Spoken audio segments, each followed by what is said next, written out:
So while my truck's warming up, it's actually snowing today. I got this here GS300. Almost got the 2J out of it. I pulled the transmission out of it. Got that dude out. I got the rear diff out. It's sitting here. There's the ECU.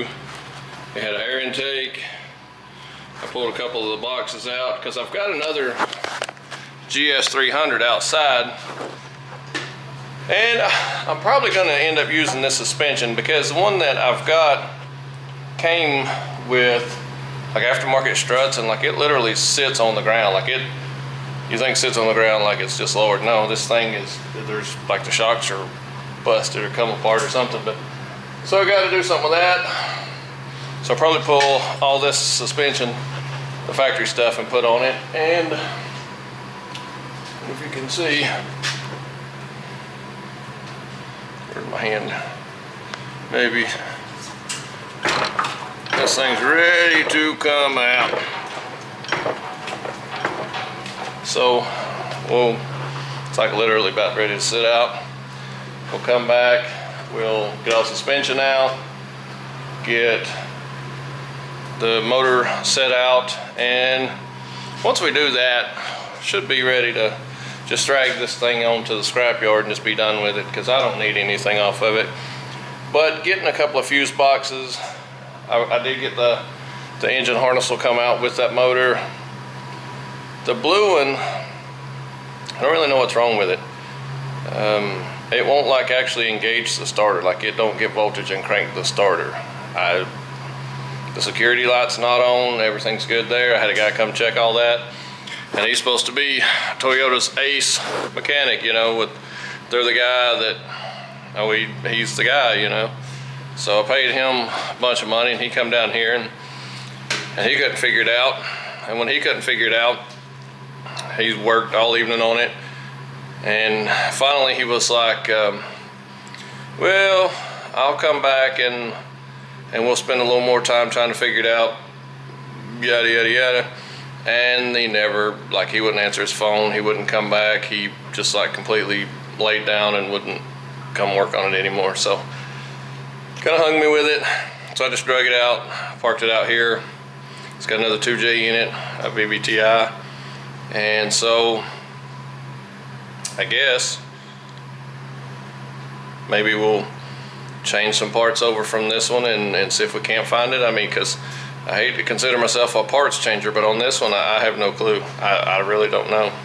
So I've got some fuse blocks that come out of this, the igniter, a bunch of other things, the whole engine harness.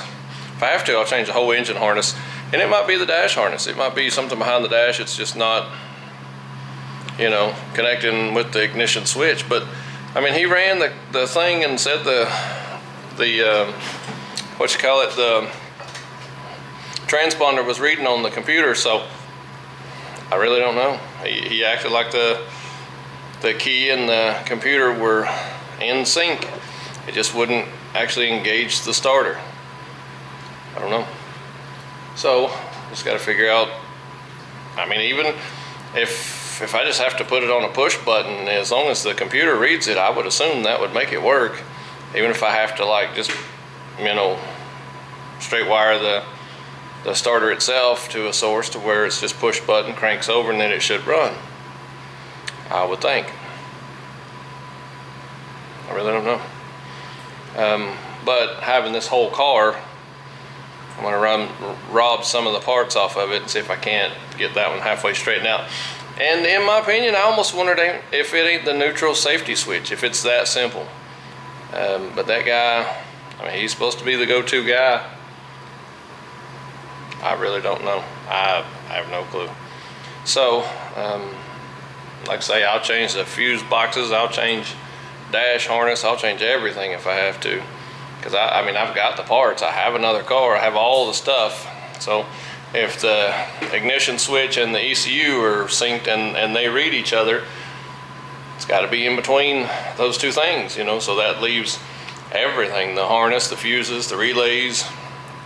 But I have an entire car with all of the above, so now's the time to, you know, I got a clean title of that thing. This one had the title and everything, just didn't have a key, couldn't hear it run. So I think I could have sent the computer off and paid a big bunch of money, but I planned on just scrapping this thing anyway. I made my money back on it already, and I still have the motor and the whole shell and the wheels to use as drift spares. So I mean, I didn't lose in this car. And I'm like a rear speed sensor or something, I'm shipping it out $40.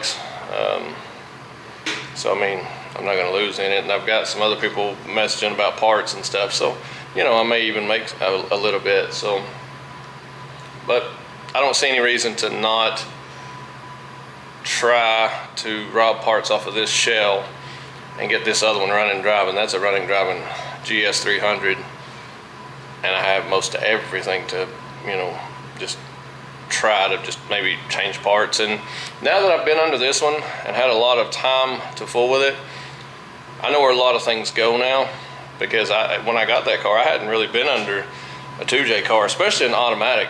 And I know where a lot of things hook up, plug up, grounds, you know, just a lot of things that are possibilities now that, you know, this car being, you know, super low, it did tear a speed sensor, so I can fix that speed sensor.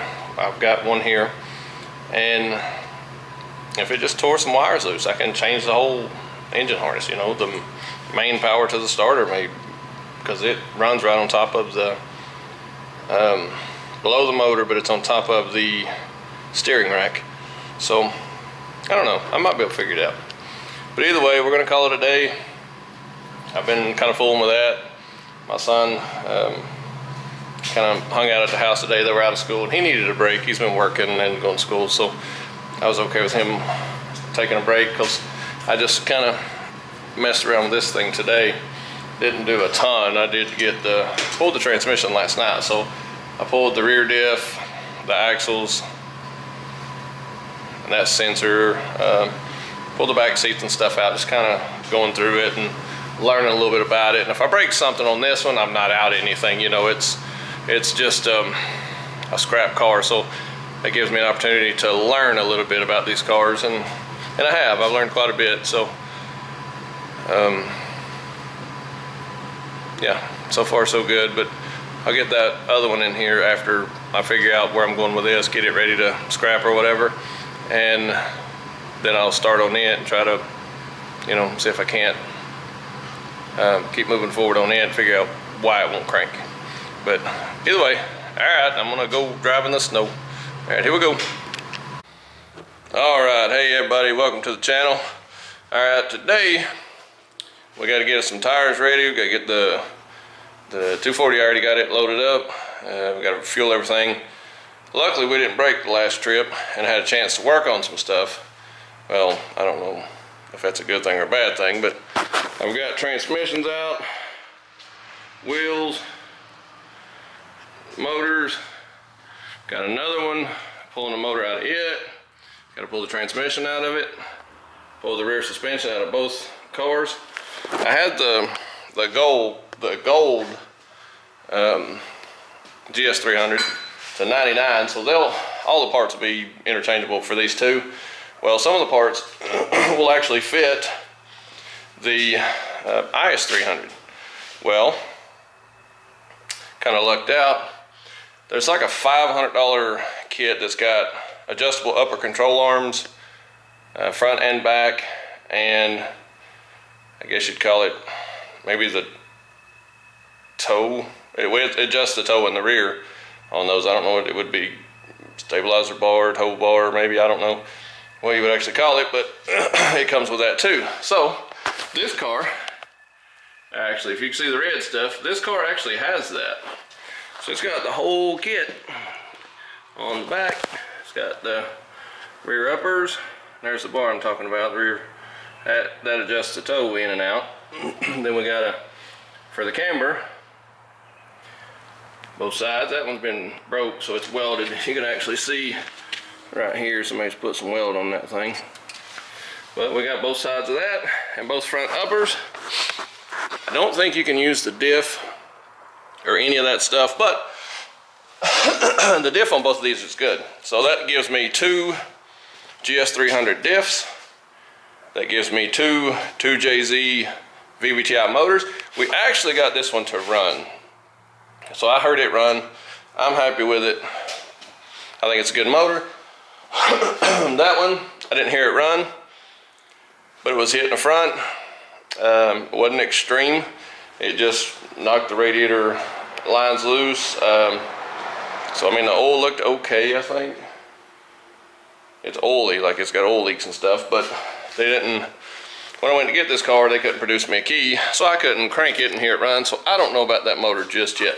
So if we do the non-VVTi head on the VVTi bottom end, that's probably going to be the go-to motor, because if the bottom's got a bearing spun in it where it might have overheated or something, where they may have tried to drive it after it wrecked.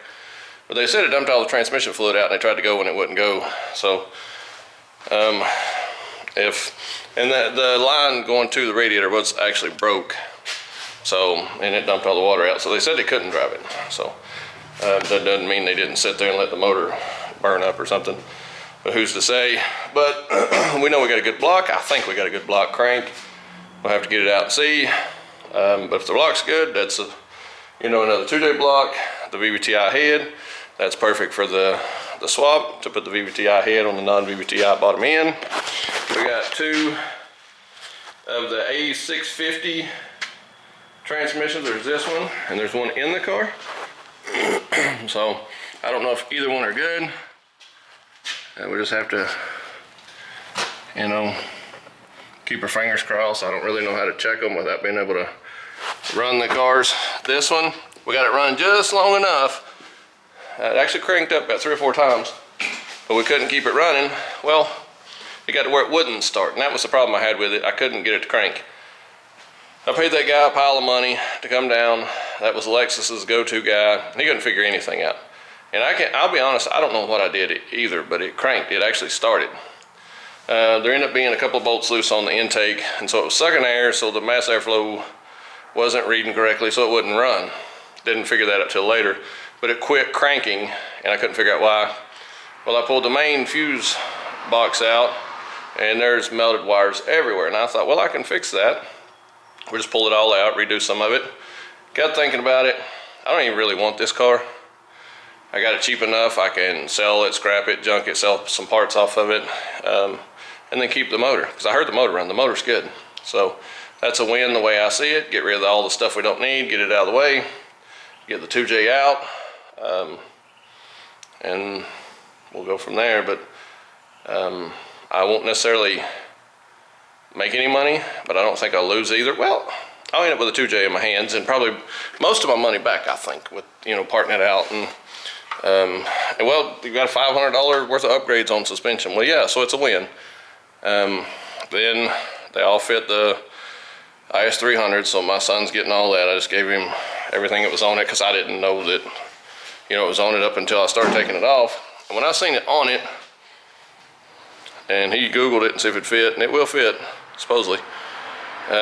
So I guess we're gonna go ahead and plan on changing that out at some point. Then we'll go get an alignment. There's a guy supposed to be real good at alignments. So we'll get that done. But today I'm gonna get some tires ready. It's supposed to come a pretty bad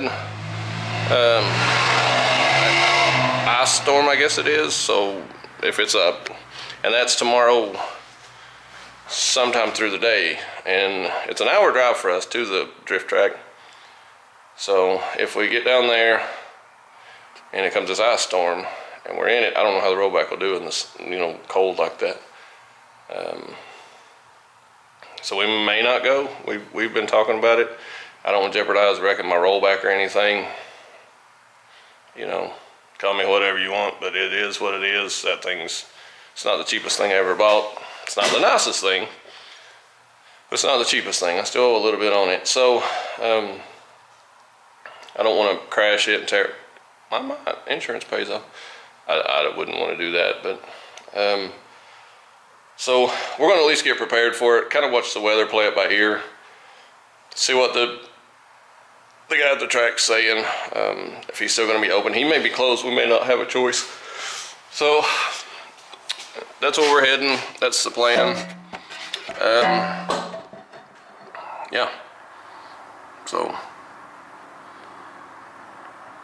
get tires on.